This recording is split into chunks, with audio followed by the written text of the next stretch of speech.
Back. All right. I used another machine over here. Okay, great. Glad to see you back. Let's see this. Let's see if I can get into here. I used the other computer. Maybe that's the trick. I don't know what's going on. Okay, here we go. We have here Dvar Malchut. 1 second. Dvar Malchut. So you're finished with Torah or for today? What? You're finished with Torah or for today? Yeah, we'll finish. I didn't want to. I wanted to continue to the end, but because it talks about Avram Zokin Bobi Yomim, it's a really beautiful idea. But what can I do? I got sidetracked. Okay, here we go. Let's just do the Dvar Malchut.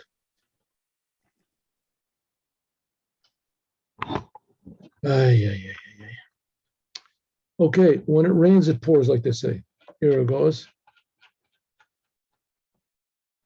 For some reason, the connection over here is not so stable today, in any case. See, it says the internet connection is unstable. So who knows, maybe this will stop also, but if it does, okay.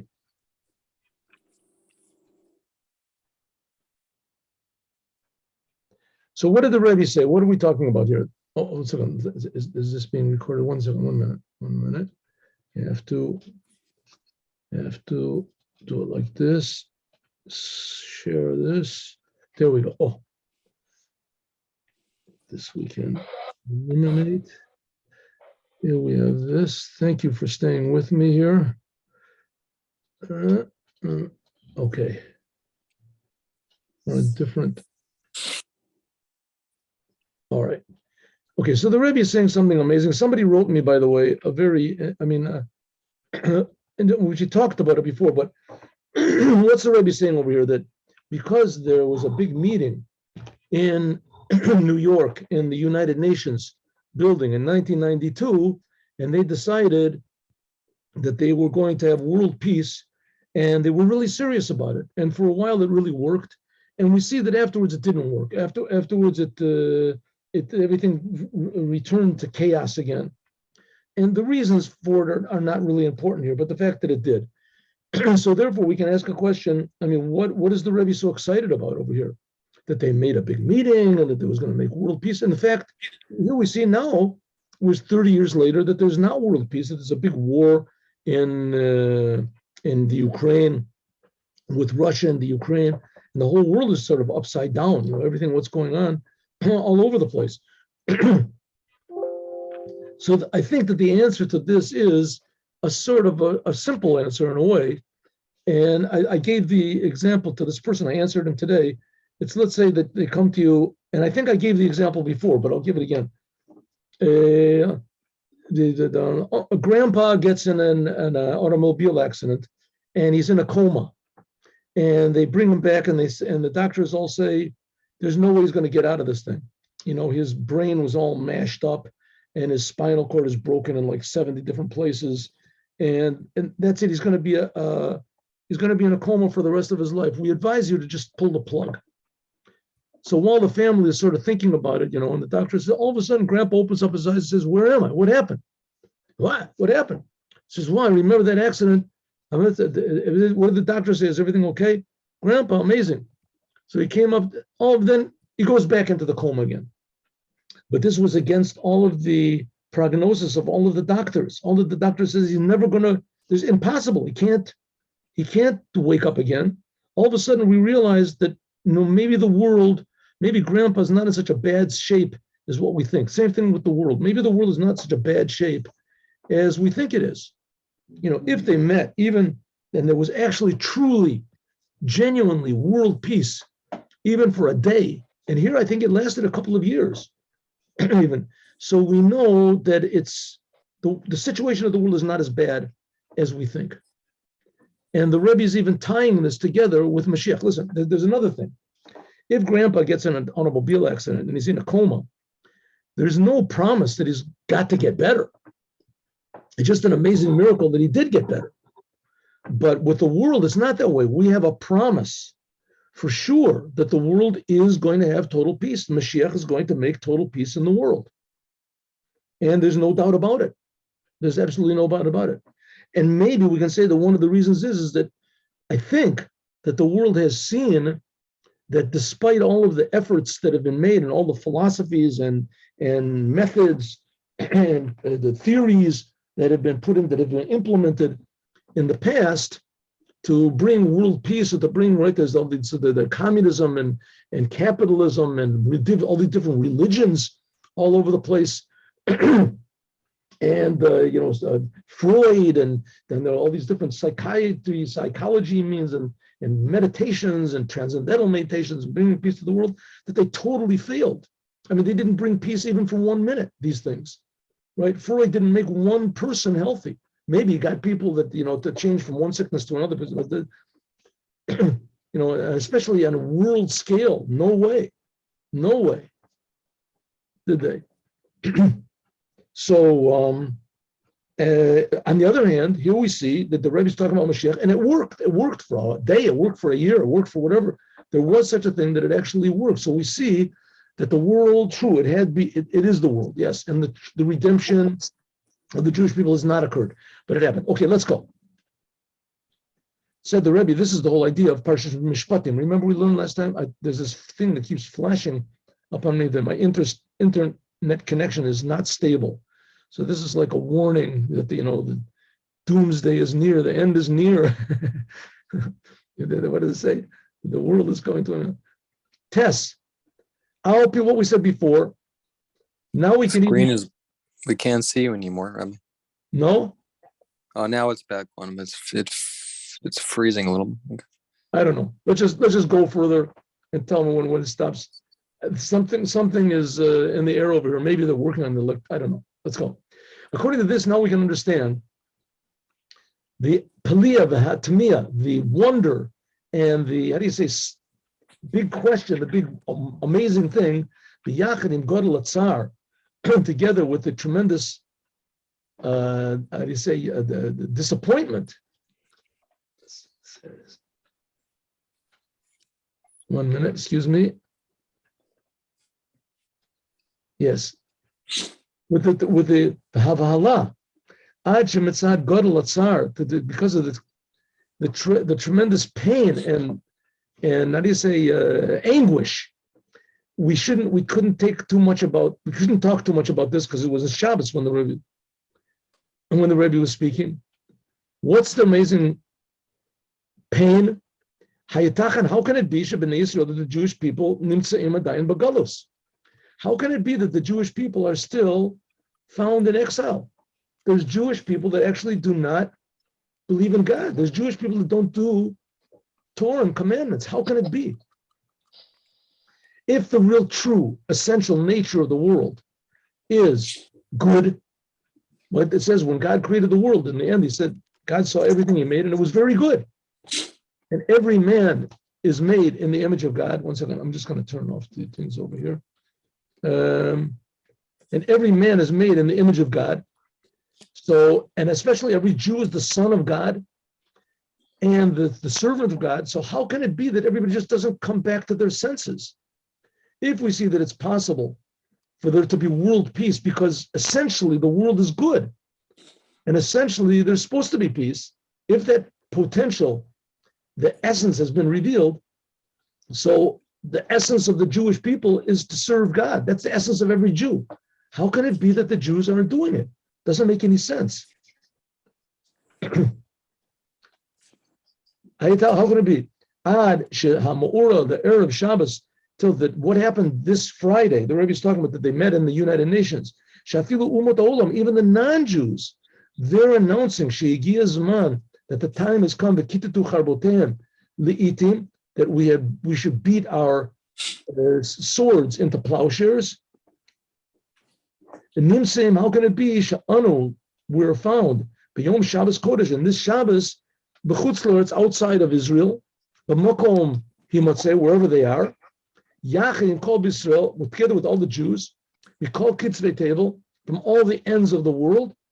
Ba'artzeinu Kedusha, how can it be that we're not found in Israel, Yerushalayim, in Jerusalem, the holy city, the Beit HaMikdash, and the holy temple, Mesubim and feasting together with God on the Shulchan Aruch that's ready for every man. We should be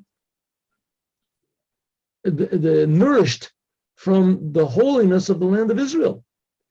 Olav, Aruchin, Haleviatan, the Shorabor, that there should be already set the meal of Leviathan and Shorabor and Yain and Meshomar. These are three aspects of spirituality which are more nourishing than any food you could possibly find. It's called the Leviathan and the Shorabor. I just want to turn this off over here 1 second. How can I do this? How can I do this over here? 1 second. Let me see. I don't want to mess things up. No, not this, not this. 1 minute. All right. I can't do it. All right. I want to, if whoever is over there, if you could please turn off your microphone, because there's all these background noises over here. I'm trying to do it from over here, but I'm not succeeding. Okay, let's go back. Start the share. There it goes. Okay. And the main thing is Shadayan still lo nitkablu hoda. We have not yet received the announcement, Patzivoy, and the commandment, the Netinet Koach, and the empowerment, the Asali Migdash, that we have to make a holy temple and that we should dwell inside of them, Kafish, like it's within the Torah. That the third temple is supposed to come from heaven. There's two different opinions. If it's going to come from heaven or and you can how do you say, you can somehow or other make these opinions agree one with the other. But however it is, this is the way the world is supposed to be. The world is supposed to be in a state of peace, which was achieved, at least briefly. And all the Jewish people are supposed to be serving God with the Holy Temple in Israel, which is not. The Rebbe says, how can it be? It doesn't make any sense. If the non-Jews made peace even for a moment, so it should be that all the Jews should be in Israel, at least for a moment. They should see what the goal of the Jews. I mean, now the situation is in the world, at least the world is trying for world peace. There's this idea of world peace, right? I think the United Nations is exactly the opposite of it. The Rebbe said it was 70 wolves against one sheep. They're all against Israel. But nevertheless, at least there's this idea that there could be world peace, even though that the whole thing has been sort of, subverted exactly the opposite direction. But at least there's the idea. But the Jews, there's no idea, there's no group that has said all of the Jews are going to come back to do the Torah and the commandments. Where is the movement? The only one that's making this movement is Chabad, to get all of the Jewish people. Where are the United Nations of the Jewish people, to bring all the Jewish people back to normal human Jewish consciousness, to be at peace with the Creator, and do His commandments in the land of Israel. From this movement, it's understood, go to Latzorach, the great necessary, the Hechrech, and the another word for necessity, the urgency. The Hosif B'yeter says to increase with even more energy of Yoter Az, is more energy, more power. The Geula take of Miyad. We have to do everything we can to make this happen. If in the United Nations they could meet and decide on world peace, and there actually was world peace, at least even for one day, so we should at least do what we can to make the Jewish people should return back to their senses as well. Well, call the Rosh, first of all, so what do we have to do? What should we do? First of all, says the Rebbe, do the things what it says in Mishpatim. What does it say in this week's Torah portion of Mishpatim? Of Mishpatim. Prite dinim, the specific laws, bein adam lechavero, between a person, between interpersonal laws. Mitoch shalom, peace.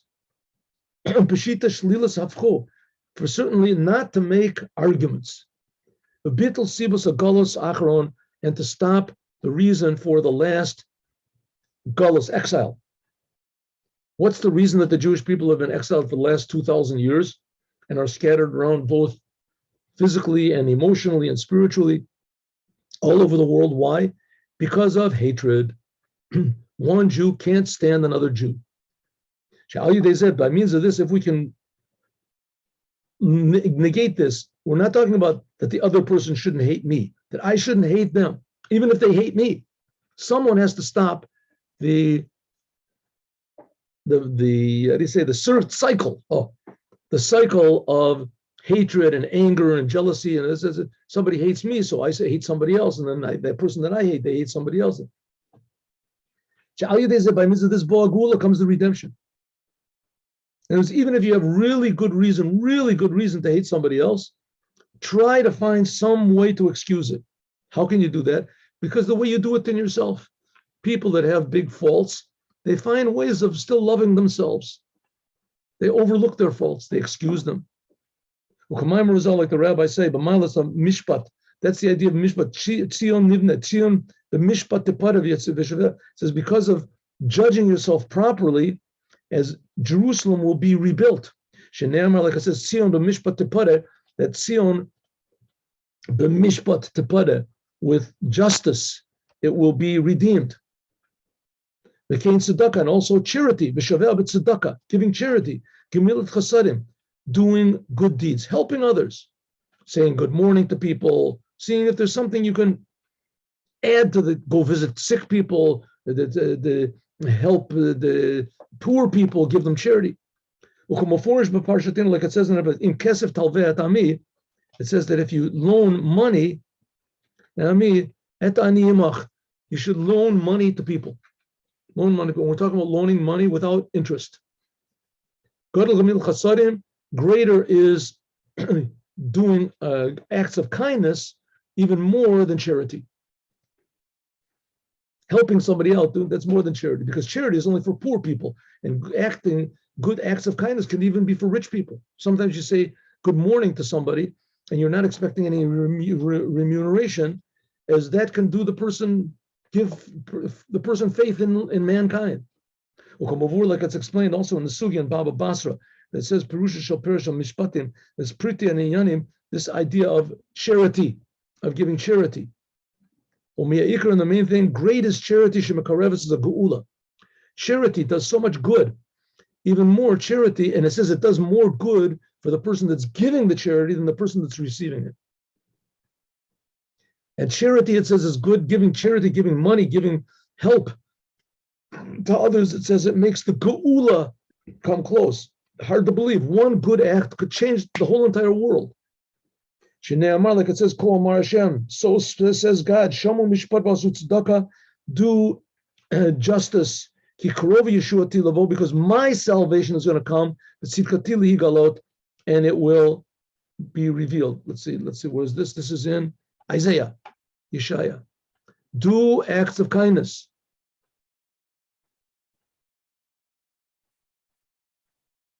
And kindness, it says, will redeem also God. An interesting thing, because it says that God is pained by our pain. God is suffering with our suffering. Does that make any sense? Well, not really. But on the other hand, if you think about it, maybe it does, because after all, God does create us, and He's creating us all the time. So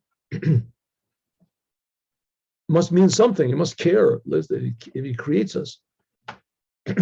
And He creates our eyes that they should work, and our nose that it works. So, He does care, at least if. And so it says even more that when we Jews, we're supposed to be the sons of God. We're the sons of God. So a father has pain when his son has pain. I'm sure God has pain for any human being, but a person's son, even worse. You see your next door neighbor's son, the car is about to run him over. You run out and you save him, even a stranger. How much more so God cares? Why there's so much pain and trouble in the world? I don't know. It says Moshiach will come and explain that, and he's got a lot of explaining to do, but it'll happen. But nevertheless, it says that God reacts to what we do. And when we alleviate, remove the pain of another Jew or another person, is that God reacts in kind. He has mercy on us.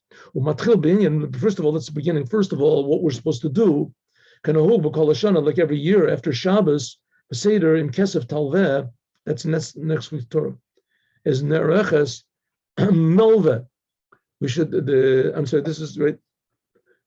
We should have a Malava Molka for the Keren Gemilas Chasadim. They have a big, usually almost every Jewish community has a communal charity box. Almost every Jewish community has a Jewish community charity box. What is it? This, and that people can take loans from it. That's almost, I mean, the Jewish people, the religious Jewish people, I'm telling you the truth, I'm not that familiar with the non-religious, Reform, conservative, with their communities. I'm not that community, but I know that the religious communities, first of all, religious people give loans to one another without interest. You're not supposed to take interest on a loan. So you get interest, loan-free interests, right? Number one. And number two, there's usually organizations that people go around and they see who needs what, and they provide the needs for these people, but especially in smaller communities, but even bigger communities, all of them, all of them. And you have communities, let's say, like, for instance, Satmar, those people, they're the most charitable people in the world. I mean, they're just incredible charity that they do, and good deeds that they do, just, amazing. Even though they might be harsh people or whatever it is, but they have hearts like, and that generally it's found by all Jews. I mean, I imagine there's also the non-religious Jews also, but okay. But the Rebbe says, no matter how much charity we give and no matter how much it's still not going to be enough. Therefore, that's one of the things that's going to bring the future redemption. Kaven sends because it's permissible even to go around and see what people need on Shabbat. Kadai v'nachon shemenahel gemilas chasadim, that the person who is the manager of this charity organization should stand up and announce that there's going to be a malava malka. Malava malka means a big meal that they make after Shabbos. And the Rebbe encouraged people should make it in their houses also, a meal after Shabbos. It's called the malava malka. You escort the king, or you escort the queen Shabbos. And certainly harech rov pe'er bahadar.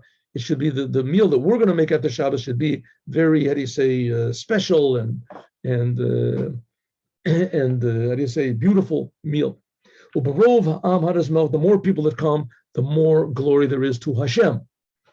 And they should give according to their pure hearts to the Keren Gemilas Chasadim. Give more than what you think you can give. And the main thing is the decision to give more money to charity, to Vitekif should bring the reward. What's the reward? The reward is the redemption and awakening of all the Jewish people. Take of him yad immediately. Sha'az tarich malava malka. Then there will be a real malava malka. So does David Malka Moshiach. Says that where did this idea of the malava malka, the meal after Shabbos, occur? It came from King David. It says that King David was told by God that he was going to die on Shabbat. God said, I'm not going to tell you which Shabbat, but you're going to die on Shabbat.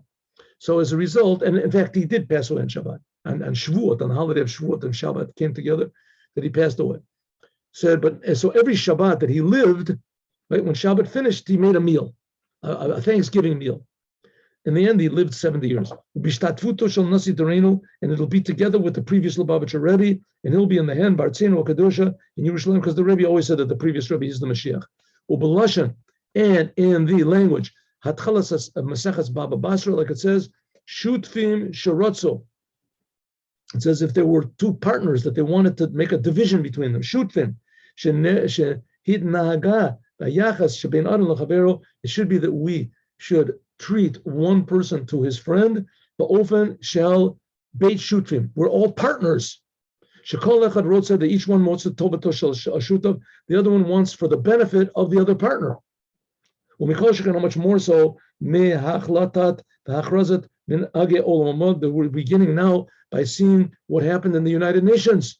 The Rebbe is saying this in 1992, and just a few hours earlier in the United Nations on Friday, they decided on this decision that we're all going to be partners in the world. Unity of Shutras Hadari, that there's going to be partners and they're going to have a mutual relationship. And by means of this, we can build the Kotel. By means of this, we can build the walls of the Holy Temple. The Yesh Loma, we can say that this is hinted at Binyan Beit HaMikdash, building of the temple. Behemshech Asuya, like it says, Gazit Avnei the Mashfia. It says that the Lishkat Gazit were stones that were like smoothed out. Like it says, Kol Ela Avanim Yakarot Committed Gazit. They were all carved out. Carved out. Ubemeshech Lazeh and Hemshech Lazeh, Meduber, it's talking about the second Beit HaMikdash, the Holy Temple. Right? It's talking about the Holy Temple. Where is this written here? This is 108. This is in Malachim Aleph, the book of Kings, first book of Kings, talking about King Solomon building the temple, and also talks about the second temple, the second temple, Bebinyan Bishanim. The second temple was greater. It says greater will be the second Beit HaMikdash than the first Beit HaMikdash. It'll be greater in years. It lasted 10 more years than the first temple, and in size it was bigger. The second temple was bigger than the first temple. You can see, like it says, the last house will be greater than the first one. Some people say this refers to the second temple. I was called the last one, but sometimes we see that Achron doesn't mean the last. It means only the one that comes after. There was the first one, the second one, there'll be one after that. Shapasuk said this refers to and it says, some people say that this sentence refers to, and mainly refers to, the third temple. Come aboard like it's explained in the Zohar. And Behemshech Lazeh also Behorov and Mitchilas, but Parshat Truma, and Parshat Truma, in which that's going to be next Shabbat. What's Truma? It starts off, what Truma means, the dedication, the gifts. Truma, the gifts. Everyone was commanded to give a gift as much as possible to the tabernacle. This was in the desert. And we read this next week, but really we start to read it in Mincha of this coming Shabbat. What does it say over there? Asuli migdash v'shachanti batocham. Make me a holy temple and I will dwell within them. It means the third temple, but it also means each and every person has to, first of all, make himself into a holy temple. Echil, first of all, beginning for the mikdash hapinimi. First of all, the holy temple, which is within every Jew. Because what's the purpose of the holy temple? Serving God. So we have to serve God as much as we can. It doesn't say inside of it, but it says inside of them, inside of each and every one, we have to make ourselves into a holy temple, which basically we are already, but we just have to do the work. Like it said, and we learned Bati Lagani. We just finished learning. We have to make sacrifices, and the word for sacrifice means to come close. Korban. Belibo panini, in the inner heart. Bebeito bechedro, you have to make it inside of your heart. You have to make yourself into a holy temple. And in your house, and in your room, you have your room where you sleep. Put over there a charity box. Put holy books. Shenasa Beit Torah. Your house should be a house of Torah, a house of prayer, a house of good deeds. Right? Invite guests to come in. Kolal b'miyuchad, give Torah classes in your house. Kolal, and especially hishtatfut b'binyan harchavas beis knesset. Knesset, you should also make an effort to increase and improve the size and the quantity and the quality of the synagogues where you are, or Beit Midrash, and the places of learning, and away from the yichuli truma. That it has to be a way of taking to me a gift, gold, silver, copper, all the 13, or some people say 15 things in the. It depends if you divide the things into 2 or 3. And the al yadei by means of this, we will mamaherim. We will speed up, umazarzim, and we will, another word for speed up. What's another word for speed up? And we will, mazarez, must be a good word in English. It says a good word. And we will, anyway, speed up and speed up. Upoalim, look in the source here, but the source. Upoalim, take of binyan beis hamikdash hashlishi, will cause immediately the third building of the temple, third temple. Kapashuto mamash, actually, really. Speed up, to hurry up. Okay. So what is the Rebbe saying? The Rebbe is saying that we have to at least learn a lesson from the fact that the nations of the world met together and decided that there was going to be peace in the world. That's already a glimpse at what's going to be in the future redemption. If so, why not do the rest of the things that are supposed to be in the future redemption. Namely, all the Jews return to their senses. All the Jews start to do Torah and commandments. All the Jews come back to the land of Israel. There's the third temple. It says the Moshiach is going to build the third temple before the Jews come back. But anyway, it happened, and it's going to happen for sure. And all that we're lacking is just a little bit of good deeds. One good deed, two good deeds. Now let's learn the Yom Yom for today.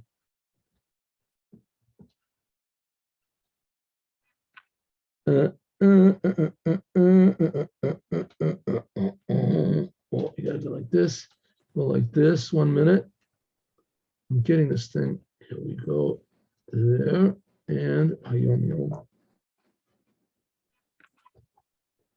1 minute.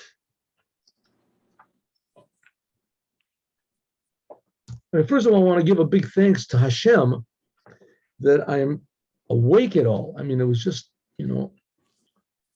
rarely does that happen, but I didn't feel good yesterday. And like I said, I went to sleep and I slept for 15 hours. Terrible. But I woke up in time and give the class. Okay, let's go. Here, by the way, if you want to, you can go to Yom Yom and you can hear very good explanations by other people, except for me, Manis Friedman and Rebbe Moses Steiner. Okay, here we are. It says in last week's Torah portion that the people, when the Jews heard God speak, it says, Vayara'am vayano'u. It says the people saw and they moved. They saw and they moved. Well, it says, what does it mean? When they just saw godliness, that caused them to move. And what's we talking about over here? Usually a person thinks, what is God? God is like religious. Religious means you're half dead already. All the good, happy, lively things you can do in the world, half of them at least you can't do when you're religious. That makes you a little bit, dead. And better a religious person, best is you don't have any sense of humor. That's a genuine religious person, no sense of humor, never laughs. He's always thinking about when am I going to die? What's it going to be? Says the Rebbe, this is a total misconception and it is a total error. Feeling God is vitality, life, movement, dynamic. A person feels that God, he feels an obligation. He feels they call it how can I forget this word? Anyway, he feels an obligation that he has to do something that fix the world, and he also feels empowered that he can do it. That's God. God is creating us, and he creates us because God is the source of life. The more godliness you feel, the more alive you feel. Responsibility. Oh, that's the word I wanted. You feel a responsibility every instant of your life to do what God wants, improve the world according to God's standard. So that's what it says. When the Jewish people at Mount Sinai, when they saw godliness, they felt that they're being created. Simply perceiving this caused everybody to move. Movement shows vitality in life. Said that Tzemach Tzedek, if you only knew the power of saying the verses of Psalms, Tehillim, and their effect in the highest heavens, you recite them constantly. You can recite them in English, any language you know, but it's better generally if you recite them in Hebrew, and even better yet if you understand what they say. So the advantage of saying Psalms or words of Torah in English or French or Spanish, whatever language you are, Russian, is you sort of understand it. That's on the condition that the person who translated, he understood it, because a lot of times they don't understand it themselves. But if you read it in Hebrew, first of all, the letters of Hebrew are holy, and especially saying Psalms, because Psalms is part of what's called the written Torah. So just saying the words, even if you don't understand anything, is holy. But if you understand it, then that affects your emotions in a holy way as well. And you also get a little bit of a feeling of David is the Moshiach, of what the Moshiach, a little taste of what Moshiach is, how alive he is, how real, and how do you say, caring, human, that's the word, the Moshiach is. So when it says, when you say the verses of Tehillim, Psalms, and their effect in the highest heavens, I think even non-Jews also, if you can learn Hebrew, Hebrew is not such a difficult language, and say the Psalms, you recite them constantly, you would know that the chapters of Tehillim, the chapters of Psalms, shatter all spiritual barriers. They ascend higher and yet higher with no interference. They bow down in supplication in front of God, the words that we're saying, and they affect and accomplish with kindness and compassion. So somebody who's sick, somebody who's difficult, you have difficulties in your life, say Psalms, even one sentence. Say it over and over again. And this brings effect in the highest of highest worlds, Jews and non-Jews as well. God listens to all prayers. Have a good day with Moshiach now. God willing, 3:00, we will continue. Thank you very much. Thank you, Hashem, for enabling me to give this class. Thank you. Thank you all.